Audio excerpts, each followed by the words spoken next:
Akin na lang yung damit mo. Akin na lang. Sige na. Please. Okay lang?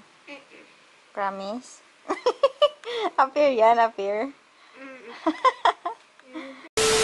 What's up, millennials? I'm Elaine Ira and welcome back to my channel. I'm so done ambition ever. I'm gonna get what I deserve.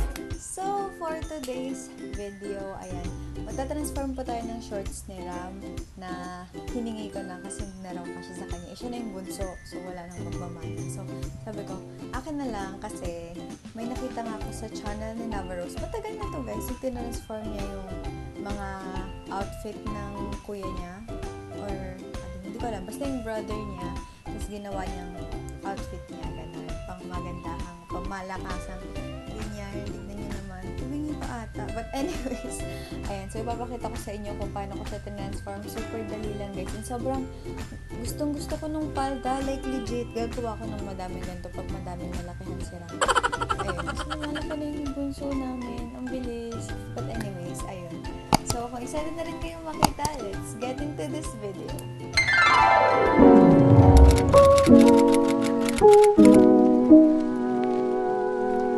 As always, I will start by preparing everything that I need. So first, itong sando and shorts ni Ram. Yung shorts yung bida dito guys, and yung sando gagamitin lang natin for straps and yung mga details sa gilid-gilid. And next is yung sewing kit. So, kailangan natin ng thread. And ayun lang guys, yung mga normal na kinakailangan sa pagtatahi. And then pins, kasi kailangan, well ako, gusto ko nakapin na lahat bago ko tatahiin. So, I need pins, pins, pins. And then, next ay kailangan ko nitong swimsuit ko. So, ito yung pagpapaturnan ko nung kung gaano ko gusto kalaki yung bra natin ngayon. And then, lastly, itong sewing machine ko na mini-mini lang. Very trustworthy. Last pala guys, scissors. Ayan, wala na akong scissors. Di ko mahanap yung scissors ko. So, naghiram ako sa ate ko ng scissors. Ayan lang. Let's now proceed sa ating top. So, unahin na natin yung top kasi yung exciting part guys. So, ayan, ipapattern ko na ang aking swimsuit. Ayan, bumili na pala ako sa Shopee ng chalk guys. Tailor's chalk. Ganon.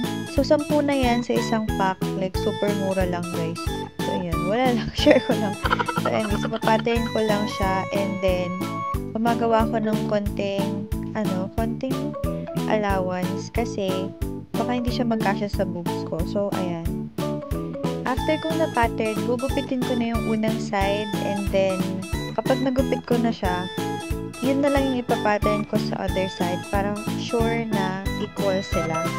Ayan, meron na tayong 2 pieces ng cups ng bra. So, ayan. Sobrang cute na. Tinatry ko i-pin siya. Kasi, akala ko kailangan kong gumawa ng parang space. Pero na-realize ko lang din na yung strap niya sa baba is parang swimsuit type lang din. So, hindi ko kailangan yan. Fold na yan. Never mind. Ang next kong gagawin guys is yung lalagyan na natin sa gilid na white linings and yung para sa strap. So, ayun, huwag niyo akong gayahin. Wala akong ruler. Hindi ko din nahanap yung ruler.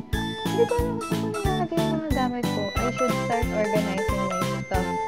My sewing stuff. So, ayan guys. Ang ginamit ko lang is yung clipboard ko na nagre-review. So, ayan guys. Gumamit kayo ng ruler. Tapos, tinansya ko lang din kasi like mga 1 inch yan. Hindi ko sure. Kasi guys, gumamit talaga kayo ng ruler.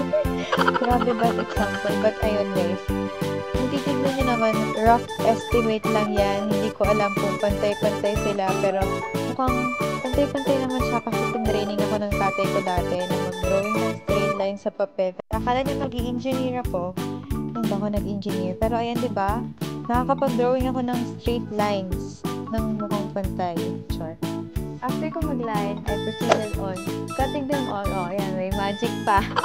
Char. Meron akong strips of cloth. So, ang gagawin ko dyan is ipo-fold ko like yung pink na ginawa natin last time, pink strap. Ipo-fold ko siya into, yan, 2 papasok and then another fold ng paganyan. So, walang ends na parang mag-run or something. So, ilalagay ko siya sa gilid para lining ng mismong bra. And then, yung other side, i-attach natin and hindi na natin guguntingin yung nasa taas na part kasi yun na yung magiging pinaka-strap niya. We can now start sewing our stuff. So, yan guys, i-attach na natin and pinipin ko na siya kasi mas gusto ko talagang like in place na siya kapag itatahi. Kesa yung tinatansya ko lang yung pagkakakabit niya. So, ayan, sobrang pin. Ayan. Kailangan ko lang talagang magsipag sa pin kasi, ayan, it's mas maganda kapag nakapin siya talaga guys. So, tuloy-tuloy na lang to guys. Attach na lang tayo ng mga lining and ng straps kasi dating naman na natin lahat and ayun. Mas maganda rin pala guys kung na-plancha yung yung pagkaka-fold mo. Ba't wala kang plancha ngayon guys? Di ba siya pinlancha guys? Eh, tama na yan. Fold na lang tayo. Okay, so, tapos na yung first part. And grabe, ang ganda. Seems legit. Like, parang yung mga, let's see, na-excite talaga ako. Parang ang ayos ng pagkakatahi ko. Though medyo tabi-tabi. But, I'm so proud ha. Kasi mukha siyang legit talaga. So excited. So, mali na tayo.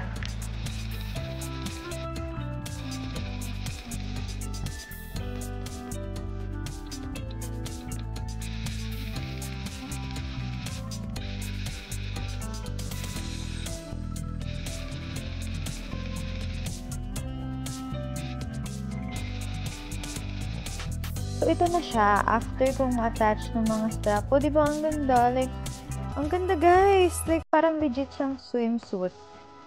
Diba? Love it. So, after nyan, syempre, diba, meron pa tayong parang strap niya sa ilalim. Yung isushoot natin, ganon. So, yan. Gagawa lang tayo ng super mahabang strap. Basta mahabang strap.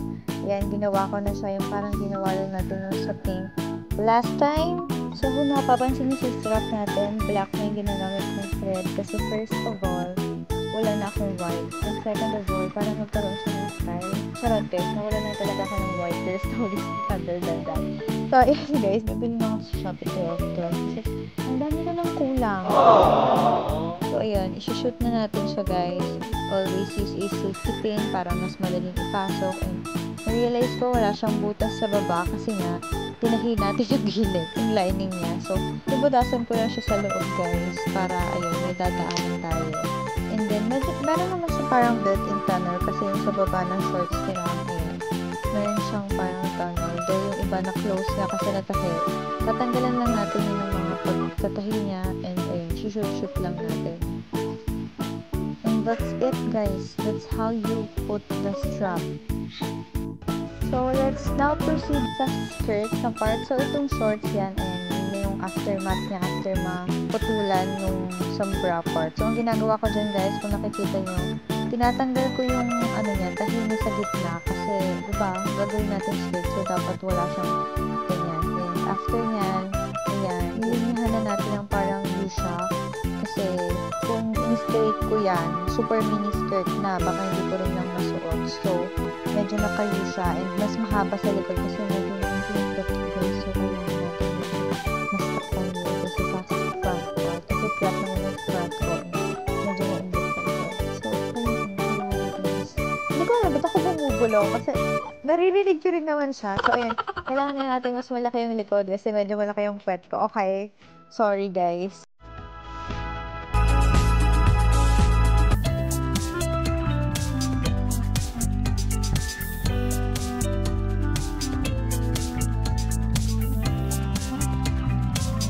Tapat na natin yung nilinihan natin.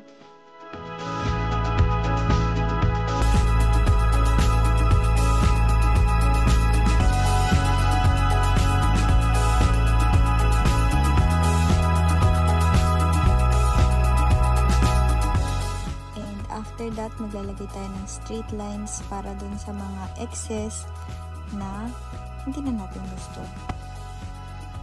I also figured na lalagyan ko rin ng lining yung baba nitong nitong skirt after para ma-match siya dun sa bra na ginawa natin. And yun lang, madali lang siya. Tahi-tahin na natin guys. So ang gagawin ko pala dito, may nilinyahan tayo, 'di ba, na na pagtatahian para maging skirt siya. Straight lang, straight stitch lang yan guys kasi para lang magmukha siyang skirt. Kasi ayaw natin yung may parang buntot. Gusto mo ba yon? May buntot yung skirt mo? No. So, ayan. Ginawan ko siya ng straight lang na stitch. After nating ma-straight stitch siya, ayan, ginugupit ko na lang yung excess para hindi naman siya uncomfortable sa loob. So, ayan guys, skirt na yan. So, after nun guys, nilagay ko na yung lining. So, kung paano ko ginawa yung sa top, ganun din sa skirt. So, hindi ko na siya pinakita kasi baka maboring kayo guys. So, ayun na. And that's it guys. Tapos na siya. So, ayan na yung itsura niya. Super cute. And you know, pwede na siyang pang beach or pang outfit or kung gusto kong magpa-photoshoot or anything. Ayan. Gina, ang ganda-ganda. I love it. Ayan guys. So, finit ko siya bago ako mag-shoot. And ang luwang pala niya sa taas. Ayan, baka may ganon, may space. Di pala ganun kalaki yung boobs ko sa extra ko. But ayan guys, ipo-fold na lang siya dito sa taas. Tapos siguro itatahi ko siya hand sew na lang. Kasi syempre, diba, parang mas maganda yung yan. So, ganyan na lang siya. Para walang sisilip.